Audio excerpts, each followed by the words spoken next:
Okay, no worries. I'll take it off. I'll take it off spotlight. We can have you go up in a sec.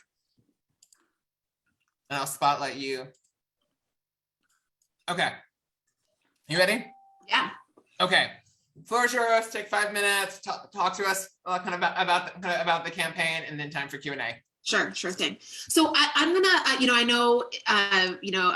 I feel like it's a sort of a homecoming, right? Being with Ward 4, but although I see many longtime, friends in the room, I'm also gonna not assume that everybody, sort of knows me and my work. So I'm gonna, back up and give you guys some of those things for folks who are newer to me and I'm newer to you. I come to this work as many of you know, because you've seen me bringing my little ones around with a clipboard. As a mom, I come to it as a former public school teacher, as a state senator, as your proud state senator, and as a grassroots organizer, by heart and by training. And I am running for governor very simply because I want to build the Commonwealth that I want to raise my kids in, that I suspect those of you who have kids or students or nieces and nephews or grandkids all want your kids to grow up in. I grew up always feeling like I was moving between two different worlds. As the multiracial kid of a single mom, growing up in a mostly wealthy, mostly white community. My dad, as some of you know, was an immigrant to the United States from Costa Rica. And he came with $50 in his pocket and a one-way ticket and not a lot of English.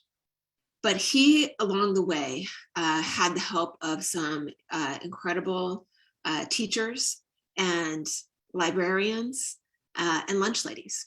And thanks to them, he made it not only to college, which would have been beating the odds, but he made it to space. And he became NASA's first Latino astronaut. My mom, she is a social worker and a woman of profound faith. And she spent her career helping women and children on the margins of society, and also building a community for my sister and me here in Massachusetts. Now, one thing that is really essential to know about my mom to understand her and her imprint on me is that she knew how, and really still knows how, to make every penny work. And we saw her stretch our grocery budget growing up with things like soup nights and powdered milk in order to make that grocery budget stretch. But she somehow always found enough to give to others also, and at church. And she took that incredible grit and grace, and she cobbled together what privilege she did have. And she moved us to Newton, where she knew that we would get a first-class education. And, by the time I was a little older, middle school, high school age, I could tell that our family was not like all the other families around, right? My friends had cars and took trips to Europe. We did not have those things, but I got the same amazing education as the other kids around me. And for that, I am forever grateful. I am also forever cognizant that my story is an exception in that regard. And so when I graduated from college, knowing full well what a difference that education had made and would continue to make in my trajectory, I wanted to pay it forward. I wanted to pay the debt forward. And so I decided to become a teacher in one of the poorest and the least funded school districts in Massachusetts, the city of Lynn. And every day, in the classroom in Lynn, I saw the way that the wealth divide impacted my students. And, I'm looking at you, Susie McGlone, because I know you experienced this too, right? There was never enough paper in the supply closet. Kids would be coming to school in the dead of winter without winter coats. In many cases, low expectations surrounded my students. And there was just too many kids on each teacher's roster to do right by them. And I saw the way that state and local government went above and beyond when it came to caring for the needs of children of wealthy families, like the ones that I had grown up with, but somehow lost that sense of urgency when it came to kids who are on the margins. And in particular, what I saw was that state government was just putting on the blinders and doing this and just pretending not to see my students. And they were thereby choosing to abandon my kids in Lynn. And, that made me mad. And so I did what so many of you have done in joining the, Democratic Work Committee. I got out a clipboard, right? And I went out and organized for things that I believe would bring about change for my students, right? Voting rights and more women in office and progressive policy. But when change still was not coming, I took the next step and I ran for office myself. And in 2008, I became, as many of you know, some of you were there to knock on the doors to make it happen. I became the first Latina to serve in the Massachusetts State Senate. And as many of you know, over the past 12 years since then, I've been fighting like hell alongside working families in this district and across the state. And, I have found myself once again with that feeling of moving back and forth between two worlds. Now as a state legislator, representing some of the wealthiest households in the Commonwealth and the poorest households in the Commonwealth. And, going from fancy boardrooms in the morning to housing development, community rooms at night. And in those travels back and forth, once again, I have discovered some hard truths about Beacon Hill and about our state government. And the truth is this: we desperately lack a critical ingredient in our culture on Beacon Hill, and that ingredient is urgency. We like to consider ourselves in Massachusetts, the best and the brightest and the most progressive. But the truth is, my friends, our systems here, they are failing hundreds of thousands of families across the state. And we have got a government that is full of powerful people, especially our governor, who are convinced that government can afford to go small. But we know, right, that is not true. And in particular, over the past 7 or 8 years, every time that I have seen working families come together and push for progress on Beacon Hill, the Baker-Polito administration has blocked or delayed or watered down that progress. And that is how today, in Blue, Massachusetts, we have got kids who will bust their butt for years to earn their degree, but they cannot get out from under the student debt. And we've got, moms and dads like me, like many of you, who look at their babies and wonder whether they're going to inherit a planet that will sustain them. And we've got Black and brown kids and their parents who worry that their next encounter with the police could be their last. Now, Ward 4 Dems, I know that you know that it does not have to be this way in Massachusetts. And that's why you're out here doing the grassroots organizing, just like I have been. This campaign is focused on building a grassroots movement in Massachusetts to reclaim the governor's office. It's for only the second time now in 3 decades. And not only just to flip the governor's office, but to be there to deliver the real systemic solutions to our state's biggest and most urgent problems. And we have got some tremendous challenges that we are up against, right? This global health pandemic that we are still not out of, a economy that only works for those at the top, a racial reckoning that we are just at the front end of, and the consequences of climate change barreling down on us. Big problems like these demand solutions at a scale to match. And if we are going to get those solutions, we have got to stop putting people in charge who care more about holding on to power than doing something with that power. Now, I know that you guys know that in Massachusetts, we know how to do big things, and we have got to get back to that muscle memory. And I know, because this is, the home space for me, that you have seen that that I've got that record of going toe to toe with Charlie Baker and winning on things that people said were impossible from the beginning, right? Like education equity and comprehensive criminal justice reform, police reform, vaccine equity. These are the things that we know that tell us that doing bigger and better is possible in Massachusetts. But if we are going to make those things, rather than the exception, make them the rule, in Massachusetts, we need a nominee who is unafraid to hold Charlie Baker accountable. And we need to give frustrated Democrats a reason to turn out in Massachusetts. And that is why we're going to build this movement. It's going to be grassroots activists, voters of color, working people, young people, progressive voters across this state. That's how we're going to get the win in November 2022. I'm going to ask you guys to come on this adventure with me, with your votes, yes, of course, but also with your sweat equity and your labors of love. So I will leave it there.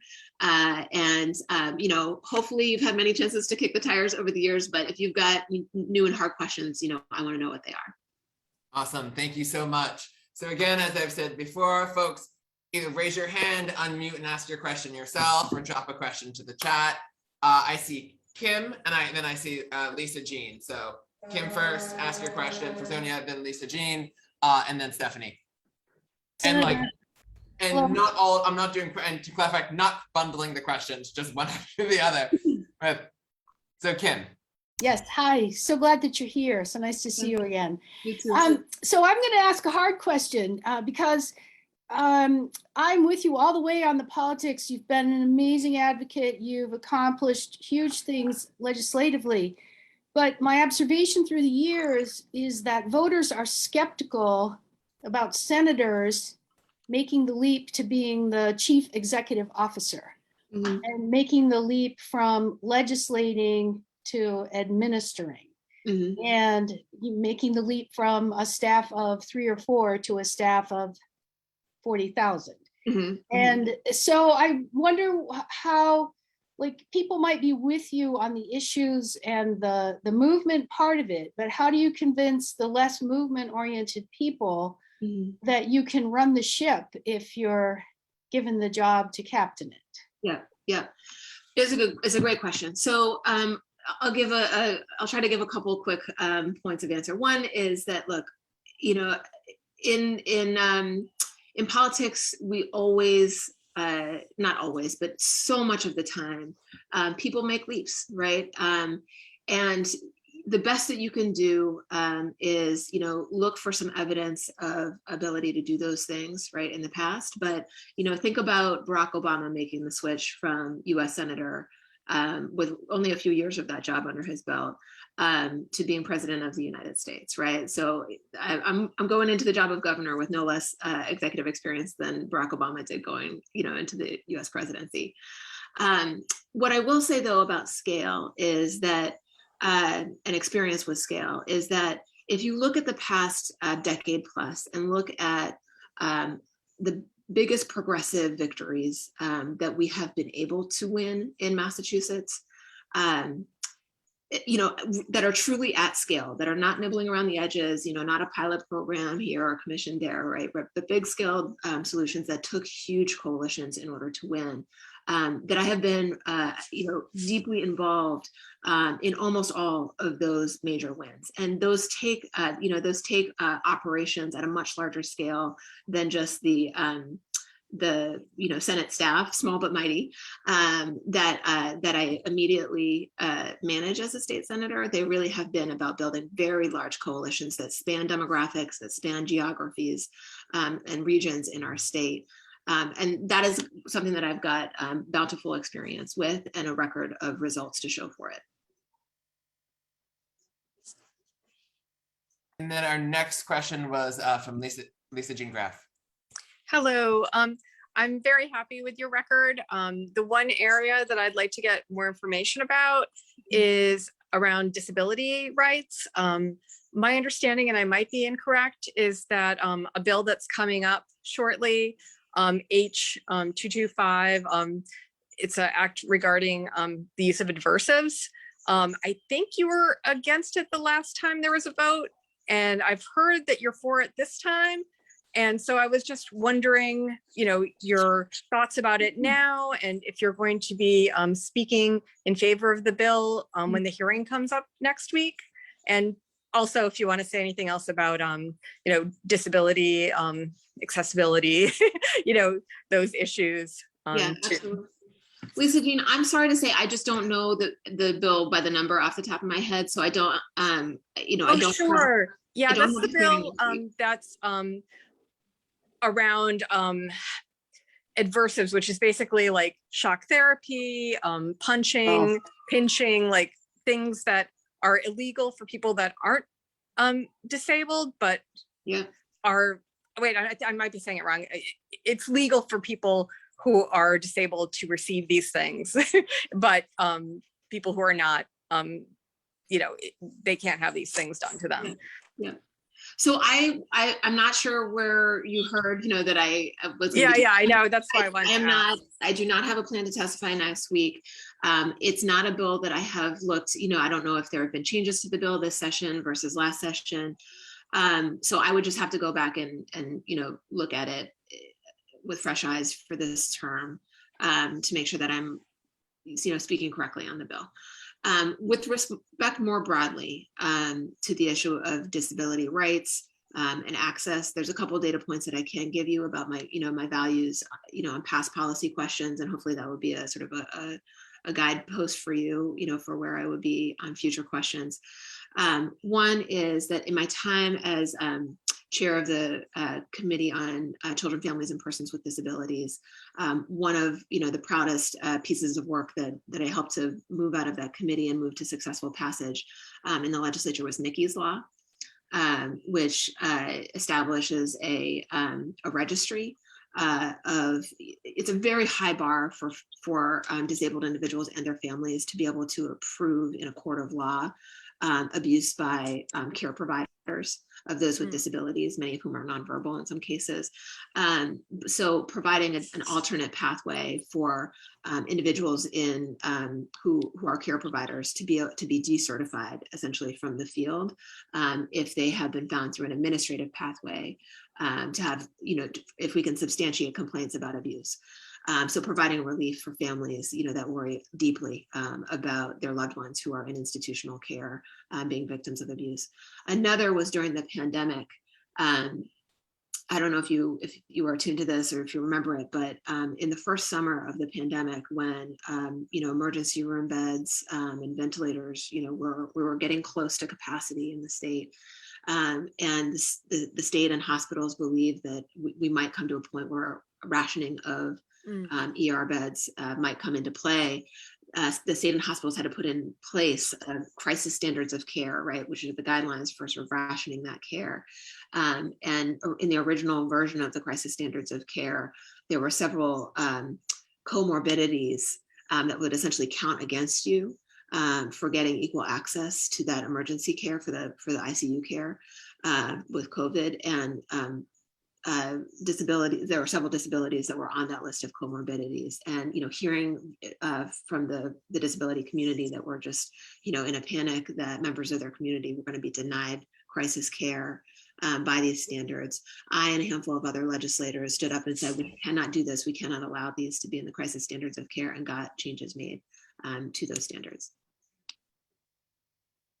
Thank you. Absolutely.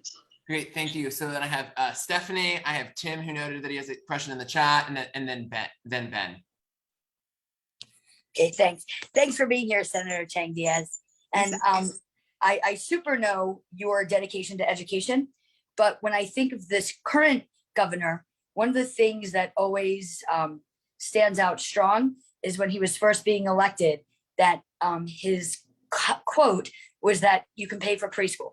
And so my oldest son, who's in 9th grade now, didn't get into BPS preschool, and then he went to K2 at the Edison School, and it was super cute, but the entire first couple months of the year was dedicated to discipline.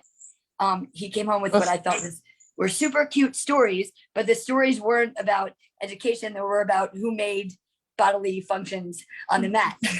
And so my question then is, as I think, you know, in this ward, we're all very aware of the importance of universal pre-K.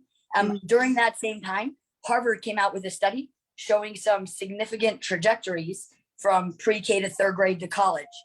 And so during that same year, so I was wondering how you'll do different than the current governor when it comes to universal pre-K. I know we worked hard on the Student Opportunity Act, and I know we talk about this funding formula, but I haven't heard you really talk about universal pre-K. I love that question, Stephanie, and I'll put it in the chat also when we're done, because I'm, you know, I don't want to multitask you on this answer, but we have a full education policy plan up on the campaign website, and it does touch very heartily on the subject of universal pre-K access. Basically, the plan calls for universal access to debt-free education from birth into adulthood, right? So early education and care, K through 12, and debt-free access to public higher education as well. So, you know, I'm very bullish on this issue. It's hard to think of an issue on which you could have, you know, more night and day difference between Governor Baker and myself.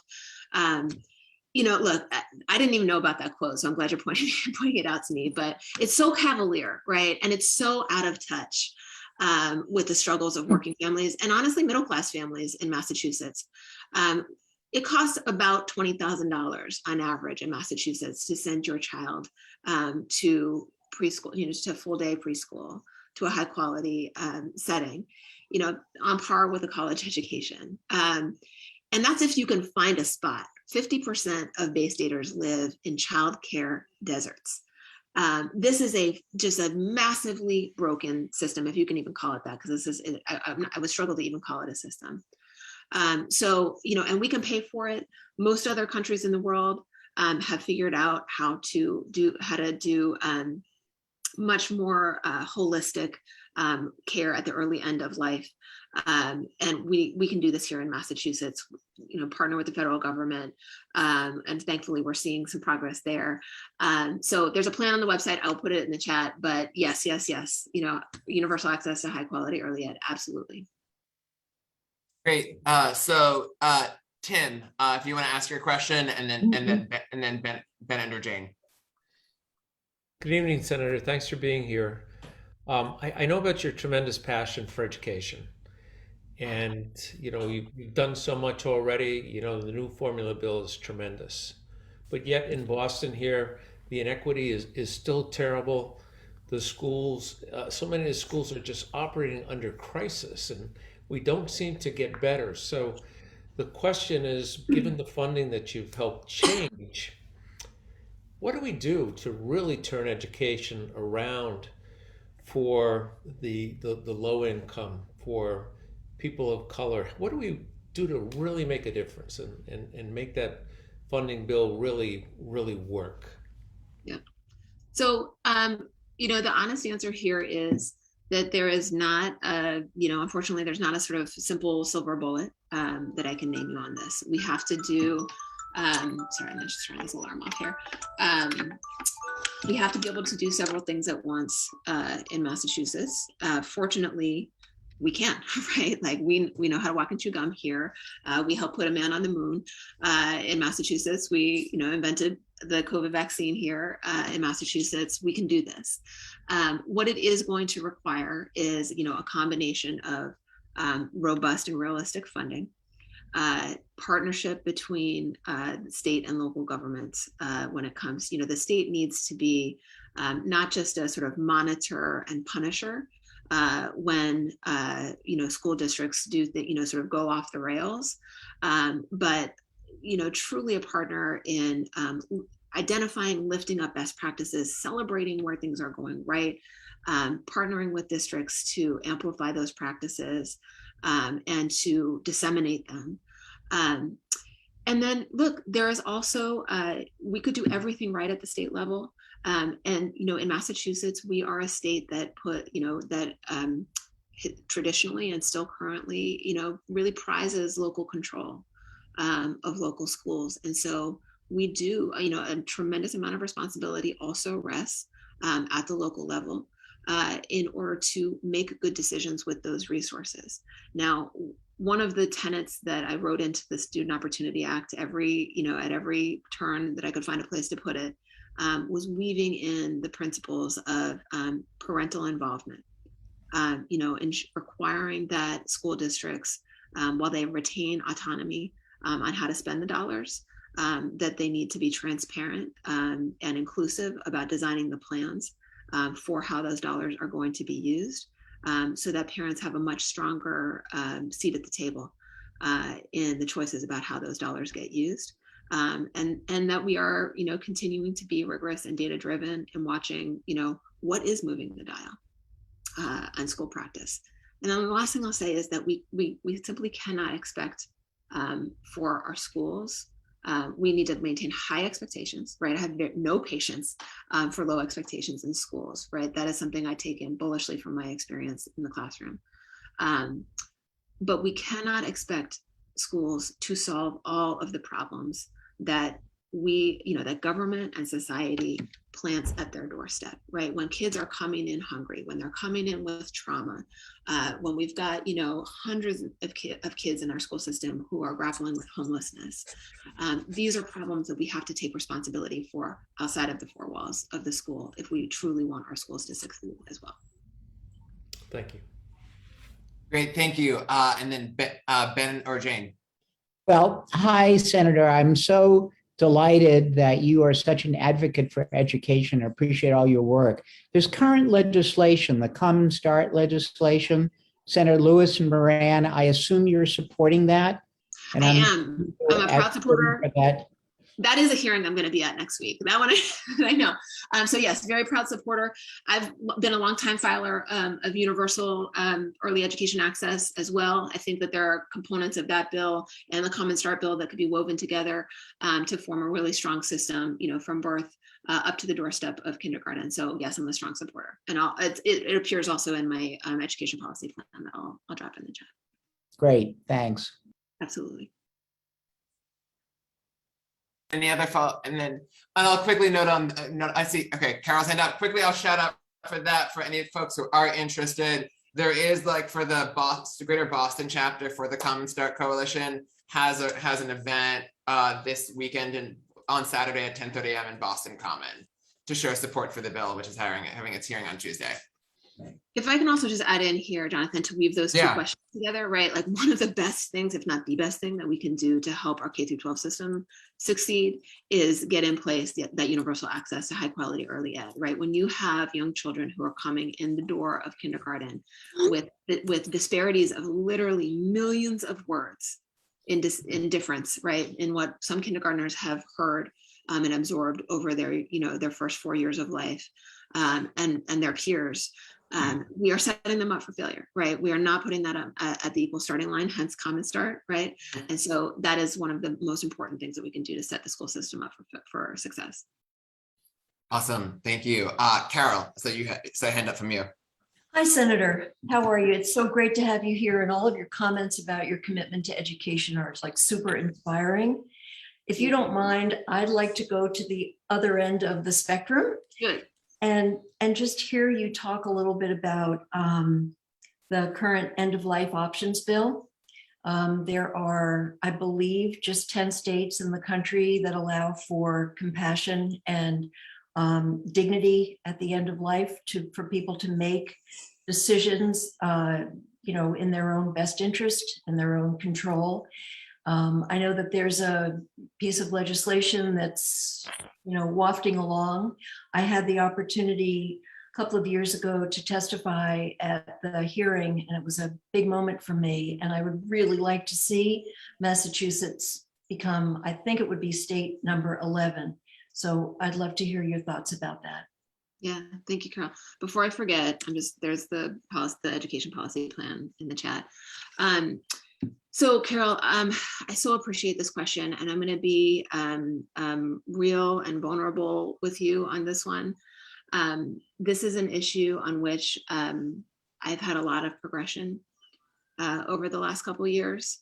It was, previously, it was not an issue that I, a bill that I opposed, but that I honestly, I deeply struggled with. And I was, sort of just like in the middle, smack in the middle of that process of grappling with a belief in, compassion and dignity and self-determination on the one hand, but deep fears about how a healthcare industry that is too influenced by greed could have,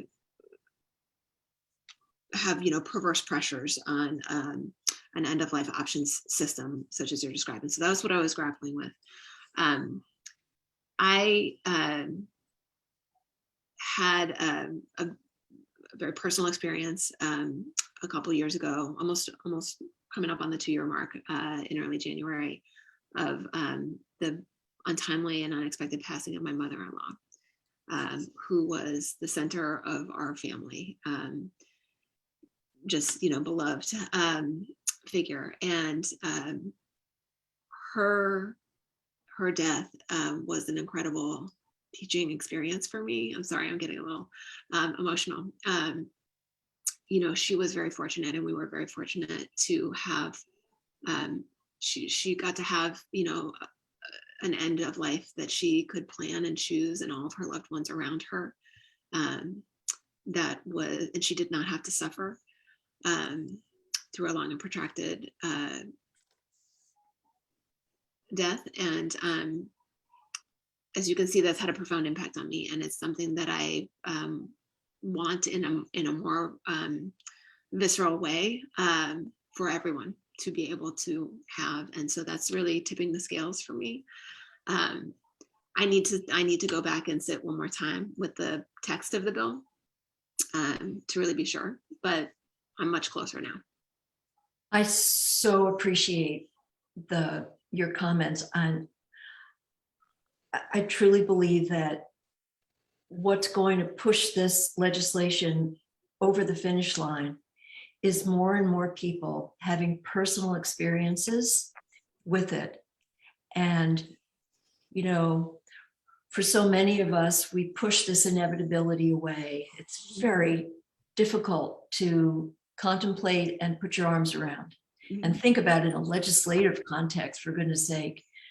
But when you experience it with somebody close to you, the meaning of compassion and dignity and choice becomes so powerful. I'm just one tiny little voice, and I really want this legislation to pass in Massachusetts. I recently heard that Oregon is considering legislation, and it's going to their state Supreme Court, that would enable people from out of state to avail themselves of that option if they, can connect in another state. If you have any interest, I'd love to talk to you further about it. I may take you up on it. I think, in the interest of efficiency, which feels weird to say in the context of this issue, I think I should just say one more time with the language, and then maybe that gets me there. But if not, I will definitely take you up on it. And let me also say here, because I think it's important for candidates and elected officials to be able to express humility and mistakes when they make them, that I'm embarrassed that it has taken me having a direct personal experience in order to be able to find my way on this issue, because I think that it is so important for our policymakers to be able to marshal strong powers of imagination in order to be able to lead with empathy with and for people whose experiences have been different from theirs. It's something that I think is deeply missing in our current administration. And so, I confess my frailty on this issue on that front, and I aspire to do better. I hope that I do in other policy lanes, and I hope that you and others will call elected officials and policymakers to that standard, right, of having being able to step outside of their own experience when making policy. Thank you. Awesome. Thank you so much. And any other questions? I think we do have one more kind of brief speaker. So if I'm not hearing it, not hearing any, I just want to thank you so much for joining us. And I'm almost like willing to embrace the vulnerability and like how complex kind of an issue that can be. But and yeah, thank you so much for joining us. It's always lovely to see you here. As I noted at the beginning, you will hear again from me soon about the holiday party that we will be having next month. Which should be on more upbeat notes. So you'll hear from me soon. And thank you. Yeah, thank you. Can I get a round of applause? Thank you guys. I really appreciate it. And if I may be so bold, I'm gonna put the information in the chat. If you haven't already, sign up to volunteer. We're gonna be people power. We need you. And if you can send a few bucks, we don't have to raise the most money to win, but we do need to raise the resources to get the message out. And every gift is powerful. So I'm gonna, ask you to jump into action right away. Thank you, everybody. Awesome. Thank you so much. And then I'll bring up our last kind of in brief speaker, Daniela. I'll put you on spotlight. Daniela joins us from Ayanna Pressley's campaign team with kind of a short kind of pitch about some of the ongoing organizing from the team. Thank you. Thank you, Jonathan. Hi, everybody. Thanks so much for welcoming me into your meeting. It's really awesome to be gathered with all of you on this very historic day. Today has been kind of surreal for me, just like kind of scrolling through Twitter and just feeling really excited about the direction that our city is moving in. I'm here today because I wanted to introduce myself to all of you. I'm Daniela. I am Congresswoman Pressley's organizing director, and just wanted to make sure that you know that I'm here as a contact for you. Y'all are all very lucky to have Beata here as well, who you probably already know. But I wanted to make sure that you also know who I am and feel that you can contact me, get in touch with me, connect with me, especially with anything having to do with getting involved with a campaign and volunteering with us. If you're looking to learn a little bit more about the work that we've been doing in the off year, and also as we're sort of ramping up for next year for the re-election campaign. But today I kind of want to just focus on sharing really, really briefly with y'all the work that we've been doing the past couple of months here in Massachusetts, or in the 7th Congressional District. So we have been working for the very first time on an off-year organizing program. That really comes from a shared sentiment in our team that organizing cannot be focused around elections. It has to be year-round. It has to be sustained. And communities don't stop needing to hear from us and to feel represented by us after or before Election Day. It needs to be sort of sustained. And so we have been building programs that are focused on getting feedback from the community, making sure that we are always building bridges and sort of hearing from folks, and making sure that our work is truly informed by the priorities that the community holds. So we spent the summer reaching out to folks to do sort of like wellness checks and make sure that they were doing okay, connect them to resources. And then we've built off of that program. The current program that we're running, it's called a deep canvassing program. You may or may not have heard of deep canvassing before, but essentially the idea is that we want to connect with folks in a deeper way and not just talk to them, to get a voter ID or to ask them to volunteer or to ask them for their support. We really want to hear from them about the issues that they care about, and create a space where we can have deep conversations and really move people on specific issues. So we've been talking to folks about canceling student debt. It's an issue that the Congresswoman has, been championing for a really long time, and something that we need to get done, especially as we're getting close to that deadline for when payments are going to resume.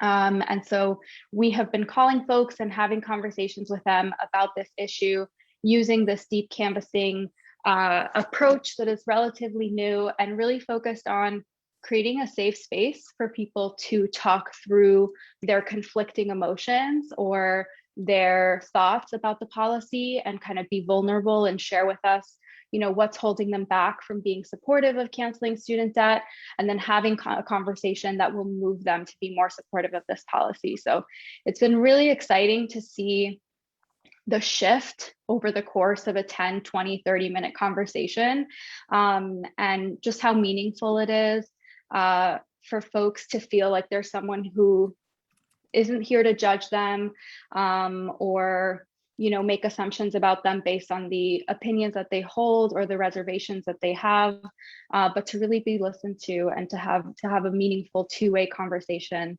about issues that really affect our community. So it's been really great. If you want to learn more, I'm going to drop the link in the chat. We have trainings every Tuesday. They're a lot of fun. These are tools that you can use in any setting. Really effective tools to convince people of things. And I know a lot of us here in this group spend a lot of time convincing family members and friends and to folks in our community to be supportive of certain things. And so just lots of great tools and tactics to move people in a profound way to be more supportive of the progressive policies that sort of make up our movement. So I'll drop that link in the chat, and I'm also going to drop my email in case folks want to reach out, learn more, connect with me. I'd love to get to know each of you and be kept up to date on the work that you're doing as a part of this ward committee and just in your general capacity. And yeah, that's pretty much it. Thank you so much for having me. Awesome. And yeah, thank you so much for joining us. Any questions that folks have? Going once, going twice. Hearing none, I will make sure to follow up and send that out to folks via email as well. But thank you so much for joining us. Can we get a round of applause for Daniela as well? Awesome. Thank you so much for being here. Let me